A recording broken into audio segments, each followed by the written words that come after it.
ART.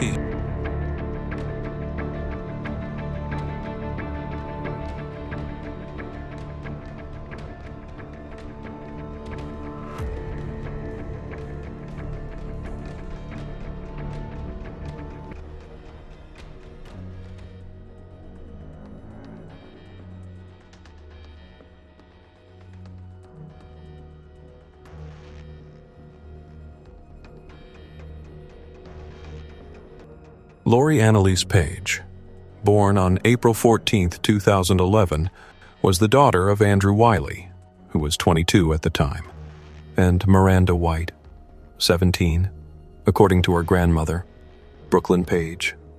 Lori was a bright, independent, and mature little girl for her age. She learned to read when she was just 4 years old, was always well-behaved, and never bothered anyone. Friends described Lori as a quiet, shy child in front of strangers, but around people she trusted, she was playful, sweet, and full of life. Lori loved talking about the little things that made her happy, playing Roblox, watching popular YouTube videos, and dreaming about the peaceful childhood she always longed for. Brooklyn Paige recalled that Lori's parents did not have a long-lasting relationship. She remembered that during her pregnancy, Miranda had doubts about becoming a mother, but eventually decided to keep the baby. After Lori was born, Miranda struggled to adjust to motherhood. She moved to Tampa, Florida, and spent much of her time pursuing her own life rather than being with her daughter, concerned for her granddaughter. Brooklyn relocated to Tampa to help care for Lori, but what saddened her most was how often Miranda seemed exhausted and distant, rarely spending time with her child, leaving Lori to learn independence far too early. According to Brooklyn, that image reflected a clear absence of family affection, and it deeply worried her about her granddaughter's future. Friends and relatives shared similar observations about the relationship between Miranda and Lori, saying the two were never truly close. While Lori received loving care from family members, including her godmother, Daisy Garcia, Miranda was often absent, leaving a deep emotional void in her daughter's life. Andrew Wiley admitted that his relationship with Miranda had been strained from the moment Lori was born. In the early months, Andrew maintained contact while Lori was still an infant, but then Miranda suddenly packed up, moved to another state without warning, and cut off all communication. It took Andrew years to find information about his daughter again, by which time distance and the absence of maternal care had left lasting scars. Most of Lori's childhood was spent in Nashville, Tennessee. At one point, Child Protective Services intervened, removing her from Miranda's care and temporarily placing her with her great-grandfather. After a short period, she was returned to her mother. By then, Miranda had begun a relationship with a woman named LaTonna White. During their years in Nashville, Lori had to change schools multiple times because Miranda kept moving in search of new job opportunities.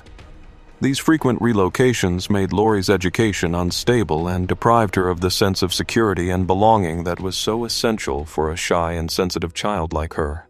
According to the Nashville Department of Youth and Family Services, Lori once left home briefly while living with her mother but later returned safely, and no serious incident occurred. Some sources reported that Lori and her mother had a misunderstanding that led her to step out to calm down. LaTonna White, who was in a relationship with Miranda, told neighbors that Lori could sometimes be sensitive and emotional, which occasionally caused tension in the household. LaTonna said she tried to keep a respectful distance and not interfere too much, but she noticed that the communication gap between mother and daughter was affecting Lori's emotional well-being and daily life. In 2021, Andrew Wiley reconnected with his daughter, and the court adjusted custody to a 50-50 arrangement. However, since Andrew lived in Tallahassee, Florida, Lori could only visit him during summer vacations. By the summer of 2022, things began to change. Miranda called Lori and said she couldn't bring her back to Nashville for the time being. She admitted she was struggling financially and worried that constant moving would disrupt Lori's new school year. Although her reason came from a desire to give her daughter stability, Lori still felt sad and hesitant. She thought staying with her father was the better choice, yet she missed Nashville, where her close friends and loved ones were. When she moved in with her father, Andrew Wiley enrolled her at Griffin Middle School for the 2022-2023 school year. He encouraged his daughter to make new friends and adjust to life in Tallahassee. However, adapting to the new environment wasn't easy. Lori remained quiet and reserved, rarely joining extracurricular activities and often choosing to observe rather than participate. Some classmates described her as very private and not very social outside class, while another student mentioned that she didn't use social media and wasn't allowed to have her own phone, which made it harder for her to connect with peers. Andrew Wiley said he once allowed Lori to have a phone for a short time, but later took it away so she could focus more on school. He explained that Lori had occasionally accessed online content not suitable for her age, and he wanted to guide her towards safer internet use. Without a phone, Lori spent most of her time at home watching TV or playing Roblox on her father's laptop. The repetitive routine made her life more isolated, limiting social interaction and the kind of connection every young teen needs for healthy growth. While living with her father in Tallahassee, Lori stayed in touch with her mother mainly through emails sent from her school computer. Miranda claimed that Andrew sometimes didn't respond or didn't make it easy for them to talk directly. Andrew, on the other hand, said Miranda hadn't fully met her parental responsibilities, such as being slow to provide necessary documents after Lori moved in with him. The disagreements between the two adults put Lori in a difficult position, caught between opposing sides. For a quiet girl with few friends and limited social interaction, the lack of consistent connection with her mother made Lori even more withdrawn during a crucial stage of her adolescence. Miranda also expressed concern about Lori spending a lot of time with her grandmother, Brooklyn Paige. According to messages shared by Lori's godmother, Daisy Garcia, Miranda said she didn't feel comfortable with her daughter being around Brooklyn but didn't explain why. Still, Miranda believed there were ongoing misunderstandings between her, Brooklyn, and Andrew. By May 2023, Andrew said Lori had a tense conversation with her mother and seemed sadder than usual afterward. He expressed concern about his daughter's emotional state and said he wanted to temporarily limit stressful communication to help her regain balance. Miranda, however, denied this and insisted the conversation with her daughter was normal and nothing was wrong. As the school year neared its end, teachers at Griffin Middle School began noticing signs of emotional distress in Lori. Teacher Nathan George spoke with the school counselor after Lori handed him a personal note. He said Lori sometimes showed sudden moments of affection and occasionally became emotional in class. When invited by the counselor to talk, Lori was reserved and said she didn't have much to say. Her quiet response made the school staff even more concerned, as they felt she was struggling to express her emotions.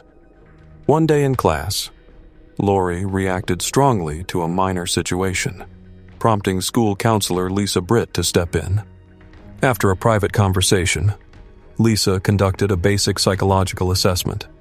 The results showed that Lori was experiencing emotional sensitivity, low confidence, and needed support to strengthen her mental well-being. This finding deeply concerned the school, as they recognized Lori as a highly impressionable student, a 12-year-old girl trying to find stability amid so many changes in her family life. As the signs of distress became more apparent, people began to wonder what was really happening in Lori's personal life. Some classmates said Lori had mentioned that the atmosphere at home with her father could sometimes feel tense. There were reports that Andrew had been strict when Lori's grades dropped, and on another occasion, he was seen at the bus stop looking visibly upset. However, witnesses said they didn't see the full interaction and didn't hear what Andrew said to Lori midway through the school year. Lori confided to a few friends that she felt pressured and believed she was being treated unfairly at home. Although these claims were never verified, they deeply concerned her teachers and classmates. Andrew's brother, Antoine Wiley, said that while Andrew could be a strict father, he always cared deeply for Lori and wanted the best for her. Antoine also mentioned that Lori occasionally stayed with his family and that, on rare occasions, he noticed her accessing online content not suitable for her age. This was the second time similar information about Lori's internet use surfaced, but according to later investigations, there was no solid evidence confirming whether it was true or not. The conflicting accounts from those around her painted a picture of Lori's life as more complex than it appeared. In May 2023, after a tense argument with her father, Lori left home for a short period. She went to a friend's house, stayed for a few hours, and returned to school the next day. Thankfully, Lori was found safe later that day and returned home in stable condition. During his daughter's absence, Andrew said he contacted Miranda to inform her of the situation. Miranda replied briefly, "If you hear anything about our daughter, let me know right away." That short message reflected not only the emotional distance and long-standing lack of communication between them, but also how Lori was growing up in an environment shaped by two very different parenting styles and ways of communicating. On June 3, 2023, Tallahassee police officer Caleb Babb was dispatched to 1229 Continental Court after receiving an emergency call from Andrew Wiley. Andrew reported that he had left home for work around 11 p.m. the night before, and when he returned the next morning, Lori was gone. He said that when he left, Lori had been watching TV in the living room, and the two had spent the entire day together before his night shift. This information prompted authorities to launch an immediate search, as any case involving a missing minor requires urgent response. Officer Babb asked Andrew whether he had noticed any changes in Lori's behavior or mood prior to that night. Andrew mentioned that Lori had previously left home once before and that she recently had an emotional conversation with her mother, Miranda. He believed that conversation had made Lori quieter and more withdrawn in the following days. This observation raised concerns for investigators that family tensions might have affected Lori's emotional well-being, making it difficult for her to cope. Law enforcement quickly expanded the search, canvassing the surrounding area, visiting Lori's school, and interviewing friends and relatives to gather more information.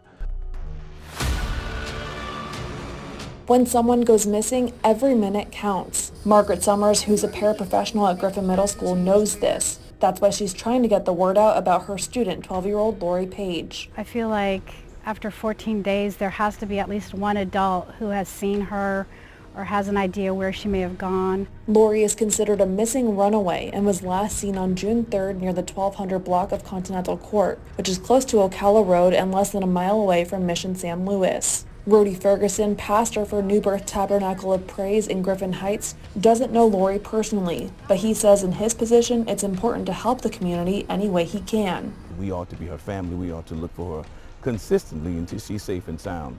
I think it's incumbent upon the churches as well in the neighborhood because that's why we're there. We're in the community not just for spiritual growth, but also to be a voice. Summers says Lori has run away before, but she's always been found within a few days. I'm hoping that if nothing else, that Lori will come to the school. She knows she's safe there. She knows that people care about her there.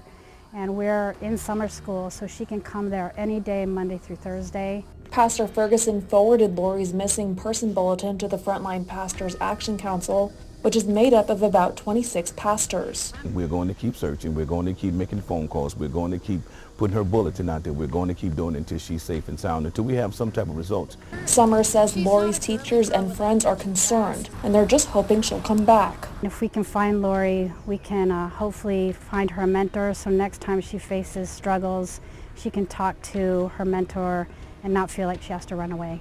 And her message for Lori if she's watching. Lori, you're a great student and a great kid, and there's nothing that you haven't done well enough. Just come back. Brooklyn believed that Lori might have left to stay with a man named Maurice Jones, the only one among Miranda's acquaintances that the girl seemed to like and trust. Meanwhile, Miranda and LaTana insisted they had not received any contact from Lori at all. One of Andrew's neighbors said he hadn't noticed anything unusual in the days leading up to Lori's disappearance, nor on the morning she was last seen. However, at Griffin Middle School, students began spreading anxious rumors, suggesting that Lori might have faced something serious, with some even whispering unverified theories. Although these were only rumors, the speculation quickly fueled widespread concern within the community. Investigators believed that if Lori were safe, she would have reached out to someone at some point. But in August 2023, just a few months after the incident, Miranda posted a cryptic message on Facebook. "My daughter is no longer here with me," followed by a broken heart emoji. The post sparked controversy and was deleted shortly after, but it left the community shocked and deepened public concern. When detectives asked about the meaning behind the post, Miranda explained that she only meant Lori was no longer by her side and admitted that she had an uneasy feeling about her daughter's safety. Her vague explanation made the atmosphere surrounding the case even more tense, while investigators continued to search for every possible lead to uncover what had truly happened to Lori. Although Andrew fully cooperated with police and allowed a detailed search of his home, he was still considered a person who needed to be thoroughly questioned in connection with Lori's disappearance. Investigators noted something unsettling. Andrew showed almost no visible emotion, even when confronted with the possibility that something serious might have happened to his daughter. Meanwhile, Miranda was unable to provide much useful information. She postponed giving a DNA sample 3 separate times before finally agreeing to cooperate. Ultimately, cell phone location data confirmed that Miranda was in Nashville at the time Lori left home, the only reason she was ruled out as a direct suspect. The atmosphere at that point was filled with doubt, as both of Lori's parents left investigators and the community with more questions than answers. Around the same time, several inconsistencies began to surface in Andrew's statements about that night. At first, he described everything clearly and confidently, but the official records told a different story. Police discovered that Andrew had called off work on May 27th and May 29th, raising questions about what he was actually doing during that time. More importantly, cell phone location data revealed that Andrew had traveled to Jacksonville, Florida, right around the same period Lori was reported missing. These contradictions shifted Andrew's role from a concerned father reporting his missing daughter to the main focus of the ongoing investigation.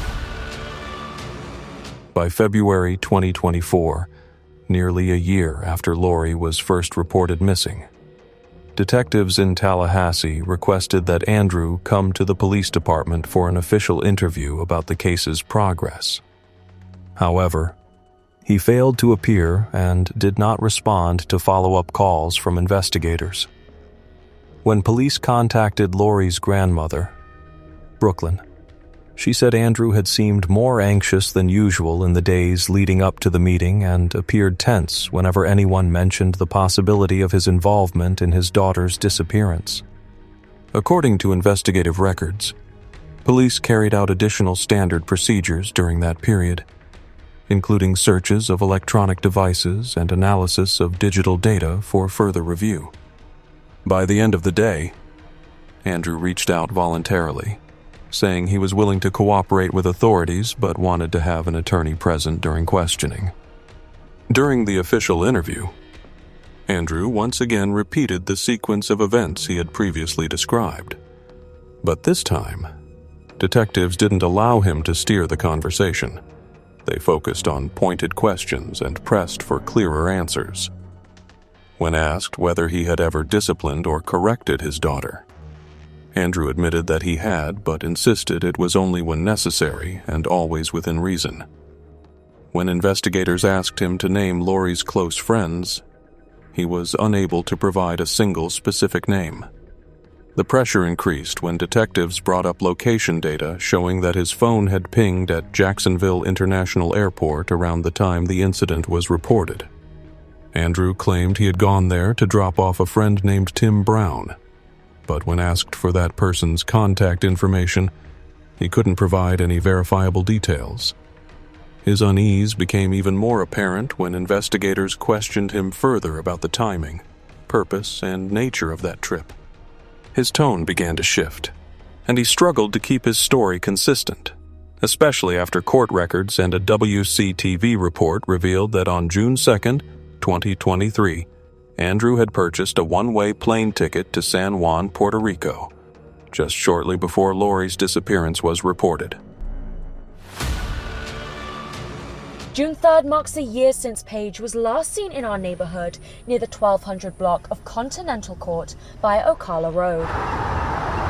And with no answers, neighbors are definitely concerned because she's been gone so long. Let's take a look at the timeline of just some of the community and law enforcement actions over the last year.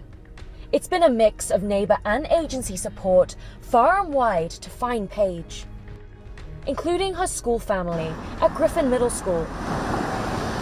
Principal Selena O'Banner says they want to work towards having another get-together to help find Paige.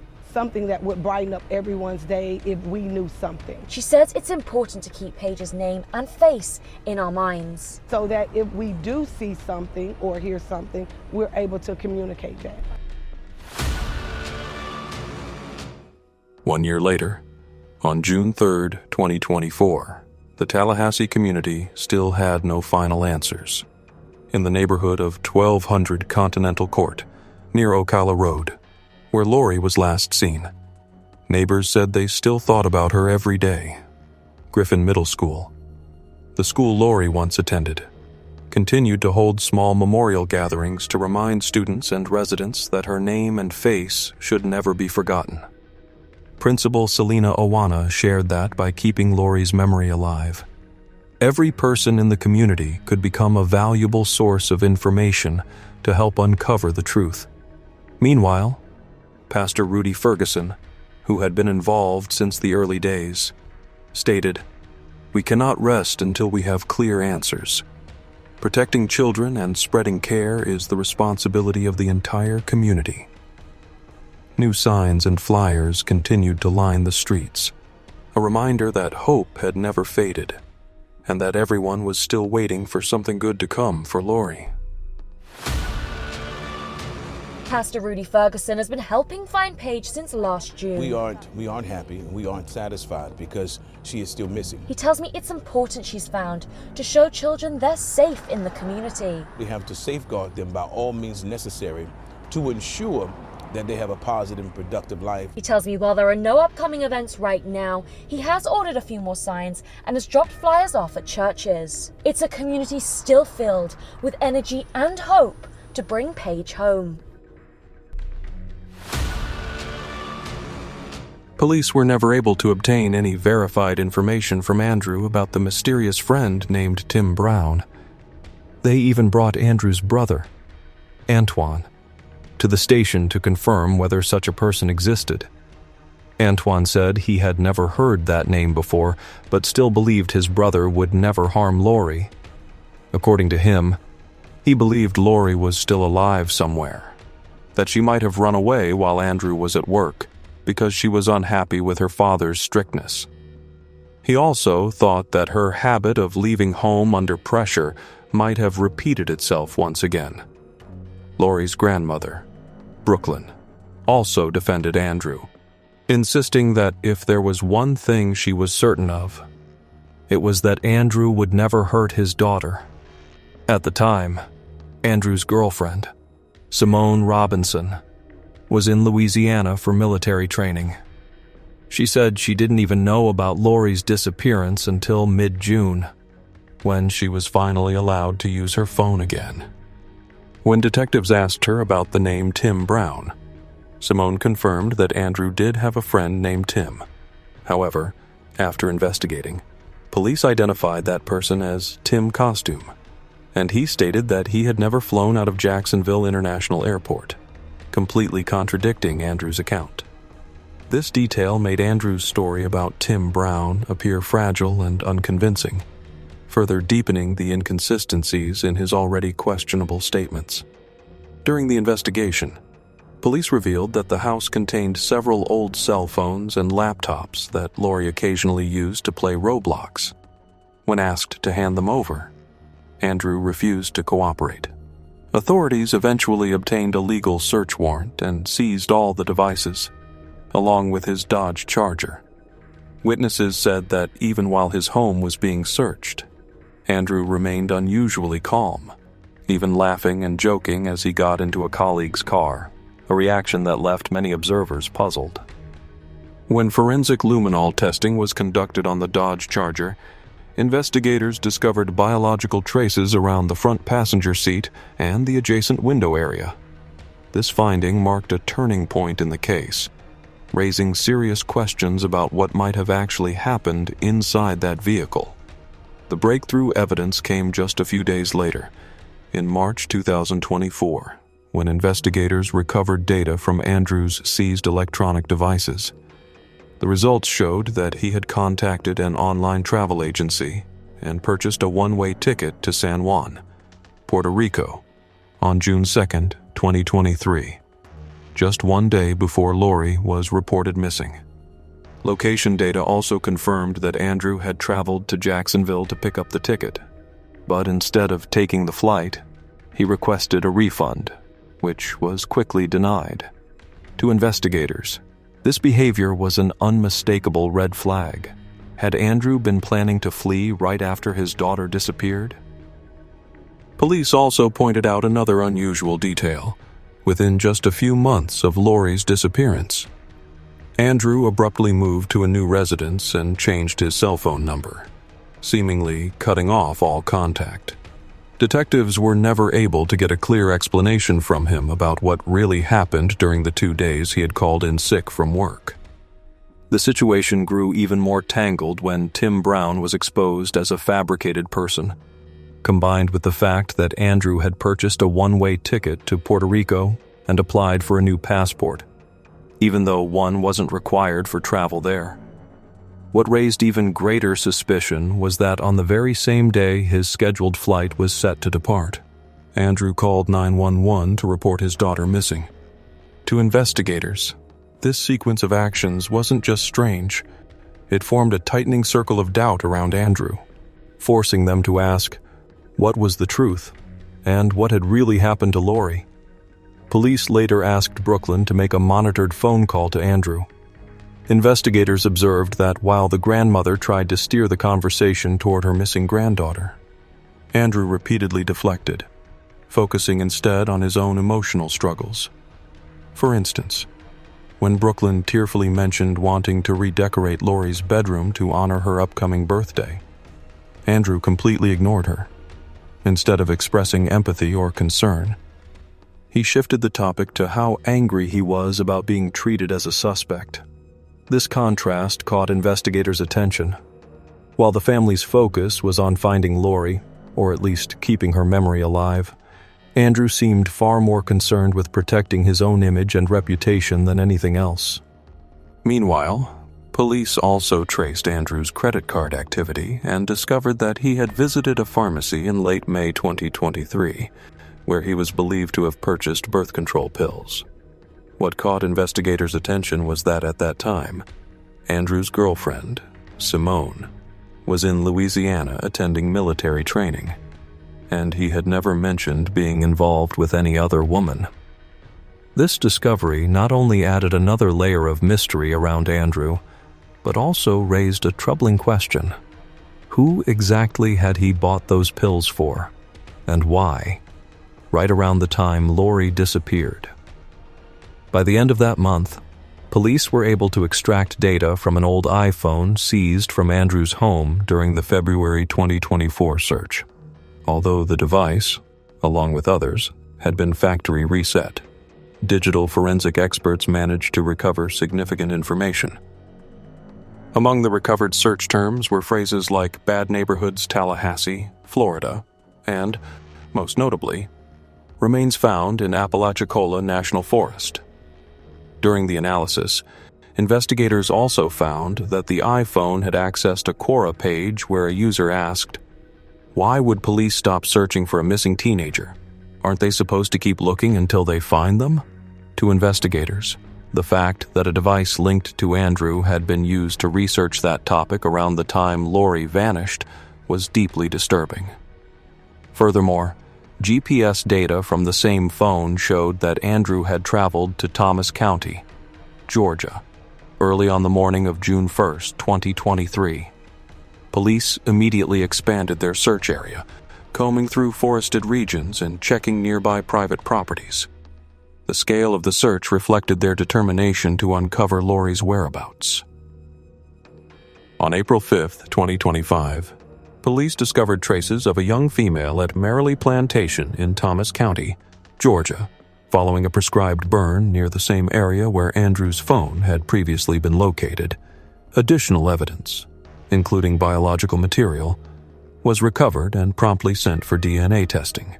Just a few days later, on April 11th, the results confirmed what everyone had feared. It was Lori.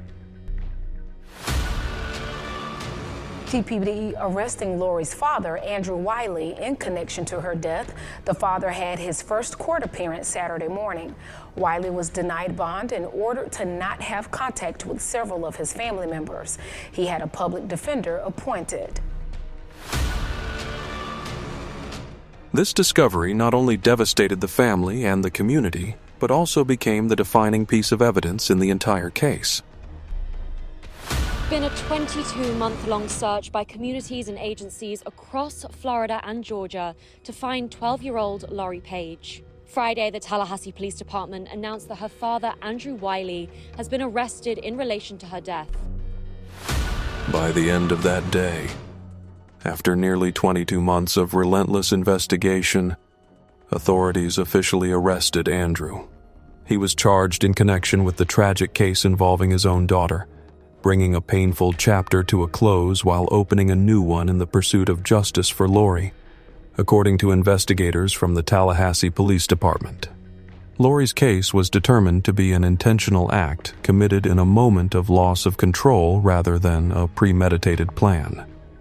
They believe that in a moment of anger, Andrew committed a serious wrongful act against his daughter. State Attorney Jack Campbell stated that the evidence indicated Lori had passed away around June 1st, 2023, just days before Andrew called 911 to report her missing. The prosecutor's office believes that prior to her death, Lori may have faced a serious moral conflict, and Andrew attempted to conceal the truth by moving her remains to another location. Jack Campbell also revealed that around the time Lori disappeared, Andrew had visited a medical facility for a personal and sensitive health issue. However, he refused to complete the examination, raising further suspicions among investigators. Some believe he might have been seeking medical assistance for someone else, rather than himself. This theory further complicated the case file and raised even more questions about the connection between Andrew's condition, his behavior, and the tragedy that befell Lori. Unfortunately, deal every year where people do impregnate children and even their own children. If he had gotten her pregnant, if he had given her a venereal disease, those would be hard things to explain. Is there somebody who I feel is responsible for not catching it? No one else other than Andrew Wiley was responsible for what happened to Lori Paige. According to Tallahassee Police Chief Lawrence Revel, the turning point in the investigation came when they met with Andrew again and asked him to recount the entire story. He shared, "People who tell the truth usually don't have trouble repeating their story." He added, "On the other hand, those who lie always struggle to keep their details consistent." For investigators, that observation was not just professional wisdom. It became a guiding principle that helped them recognize the clear inconsistencies in Andrew's statements and ultimately pushed the search for the truth about Lori forward. First and foremost, thank you for being here. Today is not a happy day. Today's a sad day in the sense that we did recover the remains of missing 12-year-old Lori Paige. I told you 2 years ago we would never give up. I told you 2 years ago we would find Lori and we would bring her home. I told you 2 years ago that we would find who did this and we would arrest them and bring them to justice. And today, I stand before you to tell you we have done just that. So we have recovered Lori's remains and we have arrested the person responsible for this crime. After a comprehensive and exhaustive 22-month investigation into the disappearance of 12-year-old Lori Paige, the Tallahassee Police Department has arrested her father, 36-year-old Andrew Wiley, on the charges of second-degree murder. Since Lori's disappearance in June of 2023, detectives have pursued hundreds of leads, conducted interviews across multiple states, examined digital evidence, and searched extensively across North Florida and South Georgia. The case evolved significantly over time, with key developments ultimately leading to Wiley's arrest. The following provides an overview of the timeline of events that we followed. June 3rd, 2023. Lori Paige is reporting missing by her father, Andrew Wiley, and at that time, he claimed she left home with her backpack sometime in the night while he was at work. Summer of 2023 to early 2024, detectives pursued hundreds of leads across state lines. Lori is never located, and the story provided by Wiley begins to show inconsistencies.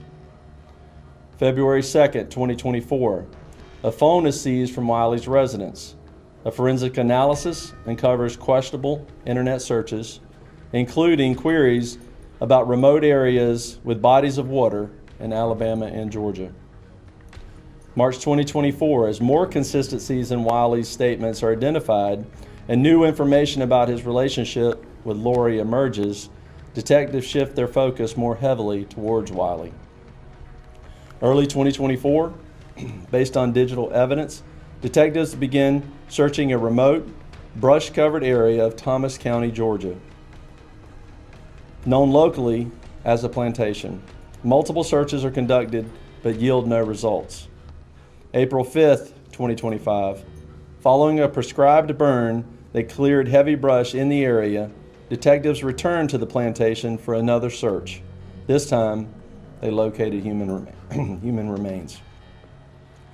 The remains are processed by the Florida Department of Law Enforcement, again, like I said, in 4 days, and positively identified as those of Lori Paige. This case has deeply impacted our community for nearly 2 years. Lori deserves a safe home and a full life. While today's arrest will never bring her back, it does bring us one step closer to justice. This arrest is a testament to TPD's unwavering commitment to solving violent crimes and bringing justice to victims and their loved ones. Anyone with any further information in this case is urged to contact TPD at 850-891-4200. To remain anonymous, you can call Crime Solvers at 850-574-TIPS. Again, we extend our sincere gratitude to the many officers, community members, and partner agencies who supported this case. Your efforts helped ensure that Lori Paige's story will never be forgotten. Andrew continued to insist on his innocence, claiming that the police had arrested the wrong person and emphasizing that he would never do anything to harm his daughter. Meanwhile, his brother Antoine created a GoFundMe campaign shortly after Andrew's arrest. Although the fundraiser was quickly removed, since the platform does not allow donations to defend individuals charged with serious wrongdoing, the initial post had sought to raise over $100,000. The stated purpose was to expose what the family believed were flaws in the Tallahassee Police Department's investigation and to identify the person truly responsible for Lori's tragic case. This move highlighted a deep division. While law enforcement believed the evidence was clear, part of the family remained steadfast in defending Andrew. Exactly 2 years after Lori disappeared, Andrew was found deceased in custody between June 19th and June 20th, 2025. According to the preliminary report, it was a sudden medical incident that led to an unexpected loss. The death was ruled natural, closing a legal process that never reached its final verdict.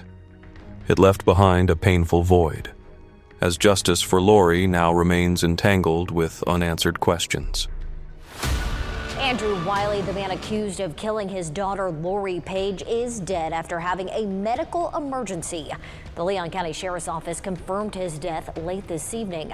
According to LCSO, staff moved Wiley to their medical unit and attempted life-saving measures. They say the 36-year-old died a little after 5:30 this evening. Unfortunately, this means the criminal case against Andrew will never go to trial and has been officially closed.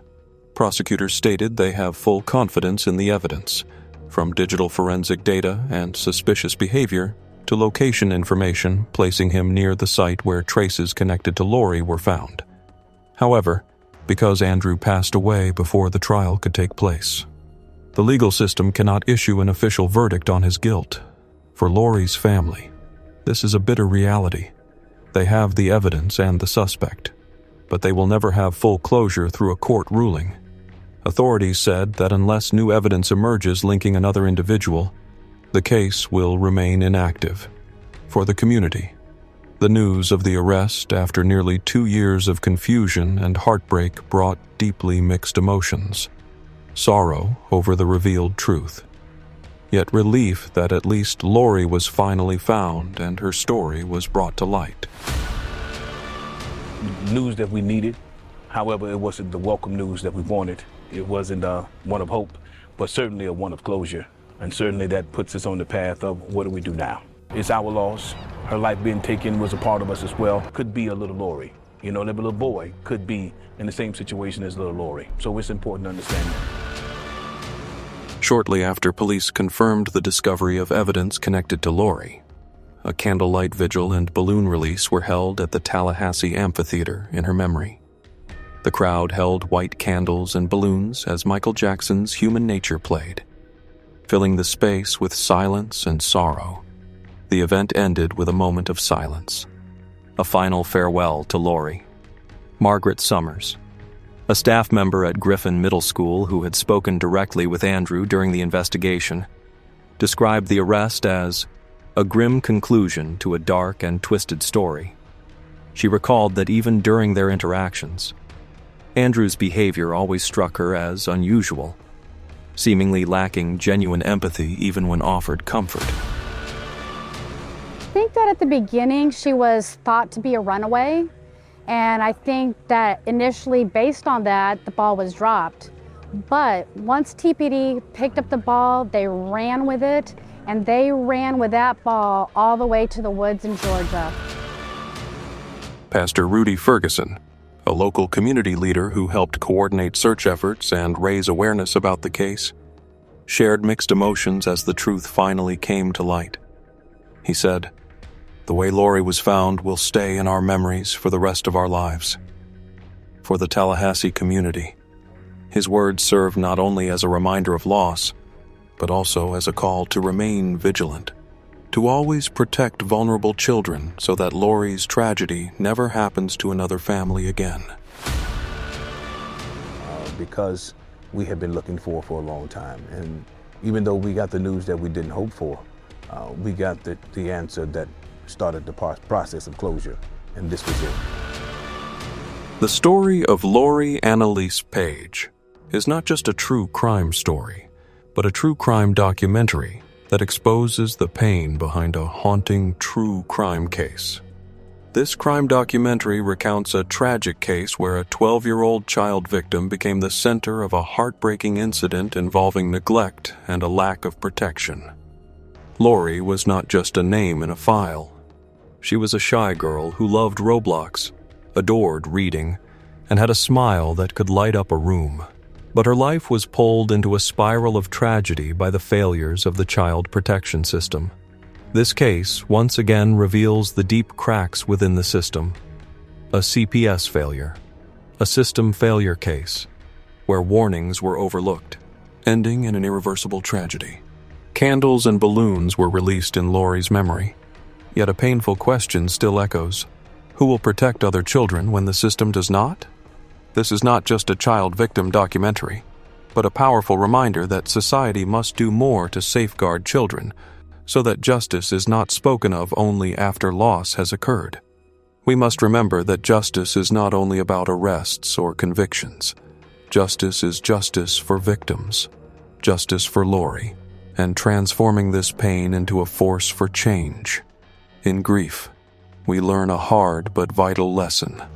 Every sad gaze, every quiet plea for help deserves to be heard. And if we act together, no other little girl like Lori will ever have to be lost in silence again. Thank you for staying with us through this haunting story. Every like, share, and comment helps spread the voices of these young victims, so more people can know and stand together to protect children. Don't forget to subscribe and turn on notifications so you don't miss the stories that still need to be told. We'll see you in the next video, where another truth is waiting to be brought to light.